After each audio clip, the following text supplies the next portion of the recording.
السلام علیکم جی، ویلکم کرتا ہوں جی آپ کو مرتضیٰ گارڈن چینل پہ جی۔ آج میں آپ کو جیٹ پلانٹ کے بارے میں بتاؤں گا کہ آج کل اس کی بڑی ڈیمانڈ ہے اور بڑی اس پلانٹس پودے کی جو ہے نا ہر طرف جو ہے نا بڑی اس کی دھوم مچی ہوئی ہے۔ ٹھیک ہے، لوگ کافی لوگ پوچھتے ہیں کہ مرتضیٰ صاحب اس کے بارے میں آپ ضرور بتانا، تو میں نے پہلے بھی کافی پروگرام کیے ہوئے ہیں، لیکن آپ کو بتا دوں کہ ساتھ ساتھ میں ہر دفعہ جو ہے نا جو بھی پروگرام کرتا ہوں اس کے اندر اضافہ لے کے آتا ہوں تاکہ آپ کو اچھی سی سمجھ بھی آئے۔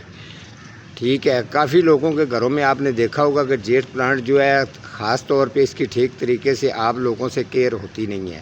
یہ پودا بڑا خوبصورت ہے اور یہ پودا ایسا پودا ہے کہ اس کی ڈیمانڈ اسی لیے زیادہ ہے۔ یہ خیر و برکت کے لیے بھی بیسٹ ہے، چاہے وہ امیر بندے کا گھر ہو چاہے غریب بندے کا گھر ہو۔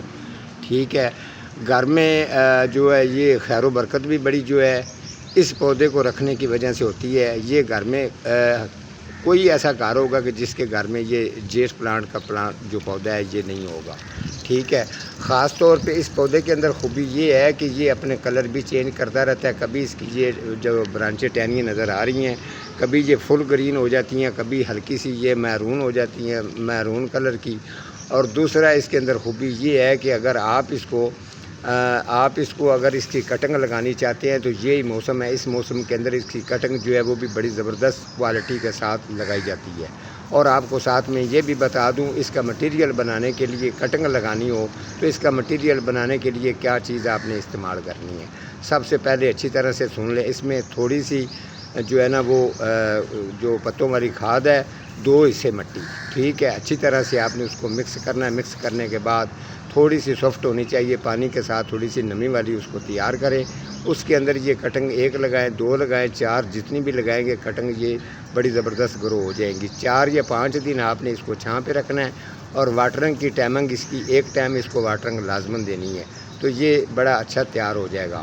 اور یہ بھی آپ کو بتا دوں کہ اگر یہ آپ کٹنگ لگا لیتے ہیں تو وہ زیادہ اچھا ہے، نہیں تو یہ نرسریوں پر بھی آپ کو پودا جو ہے بڑا مہنگا ملنے والا ہے۔ ٹھیک ہے، آپ کوشش کریں۔ اور جو خیر و برکت والی میں نے بات کی ہے اس کا ریزن یہ ہے کہ زیادہ تر جو لیڈیز اس کو پانی لگائے تو یہ زیادہ جو ہے نا رزلٹ جو ہے وہ جلد سے جلد آنا شروع ہو جاتا ہے۔ تو آپ نے اس کو اس جگہ پہ رکھنا ہے جس جگہ پہ ہلکی سی چھاں ہے اور دھوپ جو ہے وہ زیادہ ٹائم تک رہے۔ ٹھیک ہے، اگر آپ اس کو بالکل چھاں پر رکھ دیں گے تو جو اس کی ٹہنی ہے وہ نیچے جھک بھی جائیں گی۔ پودے کے جو پتا ہے اس کے پتے کا سائز بھی چھوٹا ہوگا، تھوڑا سا اس کے اندر چچڑا پن بھی ہوگا۔ اس کے علاوہ یہ والا پودا جو ہے یہ جھکا سا آپ کو تھوڑا سا عجیب بھی لگے گا۔ تو اگر آپ اس کو ٹمپریچر کے ساتھ اس کا بہت تعلق ہے سورج کے ساتھ، ٹھیک ہے، آپ اس کی واٹرنگ کی لمٹ ٹھیک رکھیں گے تو یہ پودا بڑا زبردست چلتا رہے گا۔ آپ اس کو ہینگ بھی کر سکتے ہیں، بڑے گملے کے اندر بھی لگا سکتے ہیں۔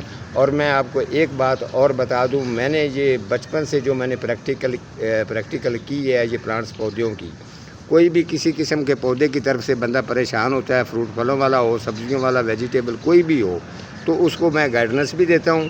ٹھیک ہے، ساتھ ساتھ میں آپ کو یہ بھی بتا دوں کہ بچپن سے میں نے آج تک کتنی بڑی اس کی بیل بھی بن جاتی ہے جیسے ایک جالا سا ہوتا ہے، لیکن آپ اس کو ٹیلس پر رکھتے ہیں تو اس کی واٹرنگ کا خیال رکھیں گے تو یہ جالا بن کے نیچے بیل کی طرح نیچے بھی لٹک کے آئے گا۔ ٹھیک ہے، کافی اس کے اندر خوبیاں پائی جاتی ہیں، جس کو اس پودے جیٹ پلانٹ کی سمجھ آ جاتی ہے وہ کبھی بھی اس کو پریشان نہیں ہونے دیتا، واٹرنگ کا خیال رکھتا ہے۔ اس کے علاوہ اگر اس کے اوپر مٹی آ گئی ہے تو شاور بھی کرتا ہے اور اس کے ساتھ پیار بھی کرتا ہے۔ اسی طریقے سے یہ آپ دیکھ لیں، اگر آپ کے پاس گھر میں رڑی پودا ہے تو آپ یاد رکھیں واٹرنگ کا ٹائم 1 رکھنا ہے۔ اب جیسے یہ خشک مٹی آپ کو نظر آ رہی ہے، اس طریقے کی مٹی اگر اس کی ہو جائے تو اس کے بعد اس کو واٹرنگ کرنی ہے، یعنی کہ 1-2 دن چھوڑ کے واٹرنگ کرنی ہے۔ تو ٹھیک ہے جی، آج کا ہمارا اتنا ہی پروگرام تھا جی، ملوں گا کسی اگلے پروگرام کے ساتھ، تب تک اللہ نگہبان۔